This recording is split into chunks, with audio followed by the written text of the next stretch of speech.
Hello, my name is James Newberry. I was a high school athlete, played Division I college basketball. However, wanted to talk a little defense today. I was never taught how to play defense in high school. I was always told it was effort, it was heart, and it couldn't be further from the truth. Defense is taught. Later in life, learning that it really is a lot missing from the defensive side of the game today. So we're going to go over a few simple principles. It'll be a 3 or 4 video process here. First, we just want to talk about man-to-man defense. Your circles here are going to be the offense, and the X's are going to be the defense. So let's just put the ball in the hand of our wing. Now, a lot of talk, defensive guys, is do you force a guy to the baseline or do you force him to the middle, to your so-called help? A lot of coaches in high school level are forcing the ball to the middle still. And that couldn't be further from the truth as far as the best option either. Let's go over just a few options when this guy gets to the middle of your defense, okay? The first option is to go all the way to the basket for the layup, right? First option. Second option, he dribbles in and takes a little pull-up jumper here. Third option, he gets into the paint. He kicks out for an inside-out wide-open 3. Fourth option, gets into the paint, kicks out to the wing for a wide-open inside-out 3, which is the highest percentage in basketball is any shot from the inside out. So now we're at 1, 2, 3, 4 options.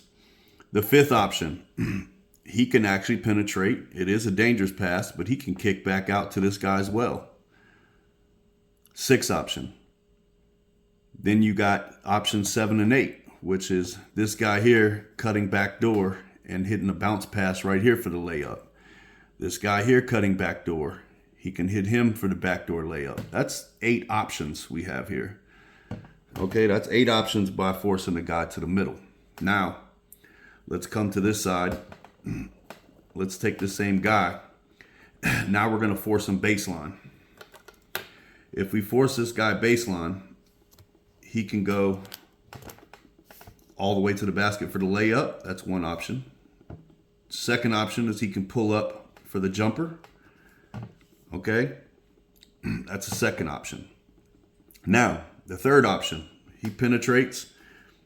Now he's going to kick to this guy for the open 3. Still inside out, but baseline pass to baseline wing. There's not too many more dangerous passes in basketball. That's option 3. Same option 4. Gets in here, penetrates. Now he wants to kick out over here as well. So we're talking about from the baseline, we're going to kick out here. That's an easy top 5 dangerous pass in basketball as well. We're talking easy tip, and we got numbers break going the other way. So really, we're down to about 2 options so far, because from the baseline, kicking out to this guy is just not going to happen. There's no way you're going to kick it out to the top of the key. So let's just say you had these 2. You had 2 great options and 2 dangerous options.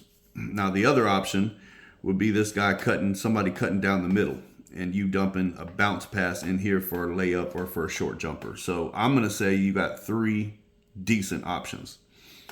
Now the option on the baseline here with a jump shot. Baseline jump shots are in the 60 percentile missed long and to the wing. So this shot, if missed, is going to come out around this area right here. Now when that ball comes off the rim and comes here, you already got 2 offensive players here, plus you have the offensive player that penetrated here to shoot the ball. So now you're looking at a numbers break going the other way. So by forcing this guy baseline, instead of 6, 7, 8 options that are all reasonable, now you got 2 good options.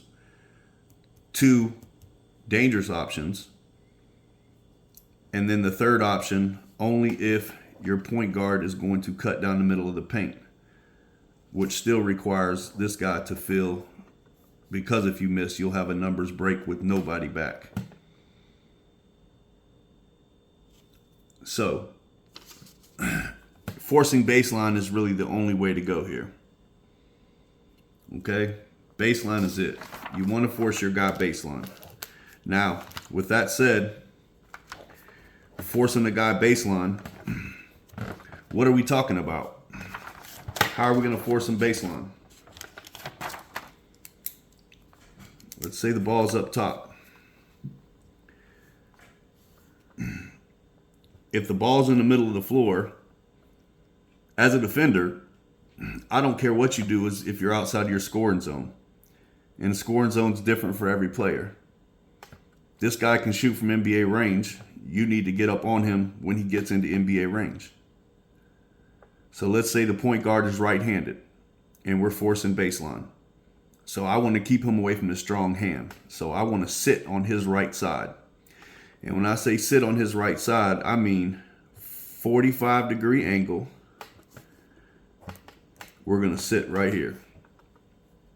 And we're going to be within arm's length. So when you stick your left hand out to touch this guy, you should be able to barely touch his hand. Now, if you get further off the guy than that, you're no longer forcing him anywhere. He can easily start one dribble here and come back to a crossover if you're playing way off of him, okay? You can't play way off of him. And you also can't play both feet even. You have to have your left foot out in front and your right foot back with your body at this 45-degree angle. Now that takes all the guessing out of it. You don't need to watch his hips. You don't need to worry about anything. He is going to his left and to your right, whether he likes it or not. If this guy's in scoring position, every step he takes, you take a step as well. You want to stay at the 45-degree angle every step he takes, every dribble he takes with the ball in his hand in scoring position.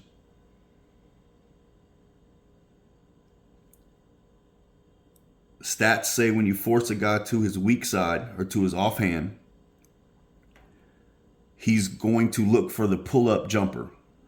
He's going to look to dribble down and pull up for a shot if he's trying to score. If you let him go to his strong hand, he's going to penetrate and get to the rim and finish, or get to the free throw line, or he's going to penetrate and get into the paint and he's going to kick out for an inside out shot. So we want to always force our player that we're playing against to his weak hand. Now the other huge advantage by doing so is if you're forcing this guy to his weak hand and he's dribbling with the left, let's say he even gets in here close to the paint. What does he have to do to shoot the ball? Do you think he's going to pull up and shoot this ball left-handed? Absolutely not. He's going to pull up and shoot the ball with his right hand. So if you're still sitting here, 45-degree angle off of this guy, and you're still forcing him to the left towards this baseline, for him to shoot the ball, he has to bring the ball back to you. You're sitting on the right side, on his right side waiting. So he has to pull up and bring the ball back to his right hand, which allows you to get your hand up in his face, turn around, get the rebound, and let's go. You're forcing him to do something he doesn't want to do, he doesn't like to do.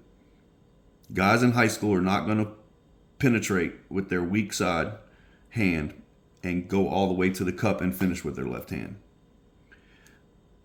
Very, very few guys in the nation can do that in high school. They also are not going to be able to penetrate, get in here, and kick the ball out with success either when they're going to their weak side. So by forcing a guy to the weak side and by forcing a guy baseline, you're going to frustrate them. Name of the game is to make the team take the hardest shot possible, challenge a shot, box out, get the rebound, and go the other way.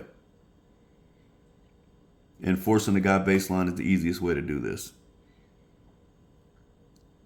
Now, we're done with the first set of videos. We're going to come back out, and I'm actually going to show you in person with an offensive and a defensive player. So we've got it down on paper here now. We'll come back.